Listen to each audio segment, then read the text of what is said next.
ছোট্ট একটা জিহ্বা, আয় ব্যয় বুঝে না রং বেরঙের খাবার চায় বসে। মেয়েটা মুরগি খাইতে চাইছে, তো খুব বেশি একটা নাই, অল্পই ছিল। তো আজকে এইগুলাই দিয়ে সুন্দর একটা রেসিপি বানিয়ে ফেললাম। ফুল ভিডিওটা আমার কিন্তু আলু অনেক পছন্দ, খুবই পছন্দের একটা জিনিস আলু। আলু ছাড়া মনে হয় আমার চলেই না। আমার সব তরকারিতে আলু পছন্দ। তো আলুটাকে একটু কালার করে ভেজে নিব, যেন আলুটা না ভেঙে যায়। অনেক সময় আলু মাংসে দিলে আলুটা ভেঙে যায় আরকি। তারপর ওই একই তেলে আমরা দিয়ে দিব হচ্ছে পেঁয়াজ। পেঁয়াজটাকে খুব সুন্দর করে ভেজে নিব। তারপর একটু লবণ দিব। কারণ লবণ দিলে কিন্তু পেঁয়াজটা নরম হয়ে যায়। তো লবণ দেওয়ার আগে এখানে আমি তেজপাতা, দারচিনি, এলাচ দিয়ে দিলাম যেন মাংসের ঘ্রাণটা সুন্দর আসে। আর তেলের মধ্যে দেওয়ার কারণ হচ্ছে যেন এটা পেঁয়াজের সাথে ভাজা হবে, ঘ্রাণটা সুন্দর আসবে। তো যখন পেঁয়াজটা হালকা ভাজা হয়ে যাবে তখন আমরা দিয়ে দিব বাটা মসলা। বাটা মসলার ভিতরে আমরা শুধু আদা বাটা দিব, আদা রসুন বাটা দিব। জিরা বাটা দিব না, কারণ জিরা বাটা হয় নাই। জিরার গুঁড়াটা দিয়ে দিব। আর সব রকমের মসলা দিয়ে আমি একটা মসলা বানাই নিছি। আমাদের ঘরে কিন্তু যারা মেয়ে মানুষ আছে সবাই কিন্তু নিজের রান্নাঘরের কাজটার একটু আগে থেকে করে রাখার চেষ্টা করে, যেন শর্টকাটে রান্না করা যায়। আর আমার রান্না করতে খুবই ভালো লাগে। খুবই ভালো লাগে রান্না করতে। যেকোনো রান্না আমার করতে খুবই ভালো লাগে। এখানে আমি দিয়ে দিলাম ১ চামচ হলুদের গুঁড়া, ১ চামচ মরিচের গুঁড়া, ১ চামচ ধনের গুঁড়া, আর ১ চামচ ওই সেই মসলা যেটা আমি ঘরে বানিয়ে রেখেছি। তারপরে এই মসলাটাকে খুব ভালো করে কষাতে হবে।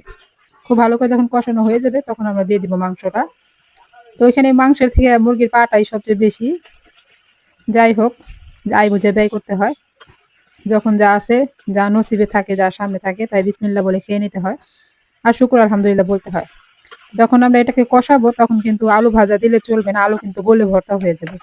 যখন আমরা মুরগি কষানো হয়ে যাবে পানি দিব, পানিটা বলক চলে আসবে তখন আমরা আলু দিব। তো আমি মুরগিটা কষাইতেছি, কালারটা কিন্তু সুন্দর হয়েছে। সামান্য একটু মশলা আপনারা দেখলে কি দিছি। এই কালার সুন্দর হওয়ার পিছনেও কিন্তু একটা কারণ আছে। কারণ ওই যে আমরা যে ঘরে বানানো মসলাটা দিয়েছিলাম, তার জন্য কিন্তু তরকারির কালারটা অনেক সুন্দর লাগে মাংসের তরকারিটা। আমরা পরে আবার দিব। ১/২ চামচ আমরা কষানোর সময় দিয়েছি, আর ১/২ চামচ আমরা তরকারি নামানোর আগে দিব। আমার মুরগি কষানো হয়ে গেছে, এখন আমি পানি দিয়ে দিলাম। দেখছেন মাশাআল্লাহ হয়েছে না, কালারটা অনেক সুন্দর হয়েছে। শুধু কালারটাই সুন্দর হবে, তেমন একটা ঝালও হবে না। ওই মসলাটা আমি বানাইছি হচ্ছে গরম মসলা, এলাচ, তেজপাতা, দারচিনি, A to Z যত মসলা আছে, জয়ফল, জয়ত্রী, সব মসলা দিয়ে উপকরণ দিয়ে তারপর আমি ঘরে একটা অলরাউন্ডার মসলা, দেখেন অলরাউন্ডার মসলা দিছি।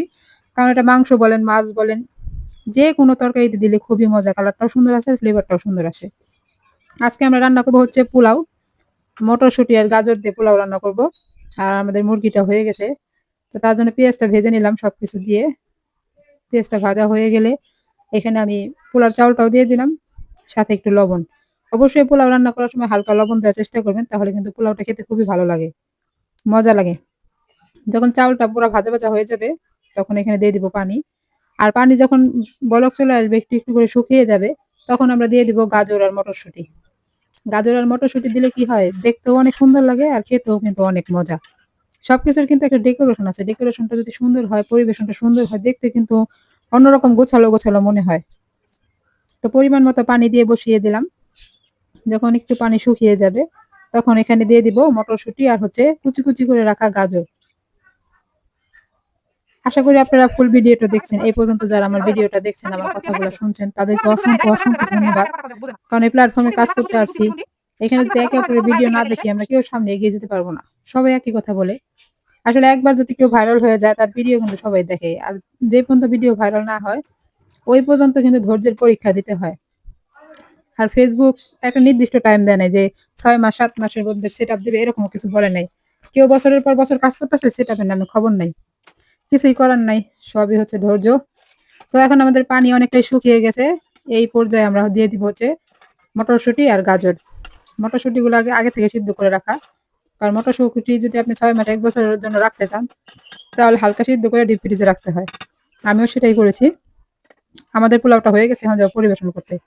এই তো চলে এলাম, পরিবেশন করে ফেললাম। আলহামদুলিল্লাহ। কেমন হয়েছে আমার রান্না এবং আমার পরিবেশন কমেন্ট বক্সে জানিয়ে দিবেন। ভালো থাকবেন সবাই। আল্লাহ হাফেজ।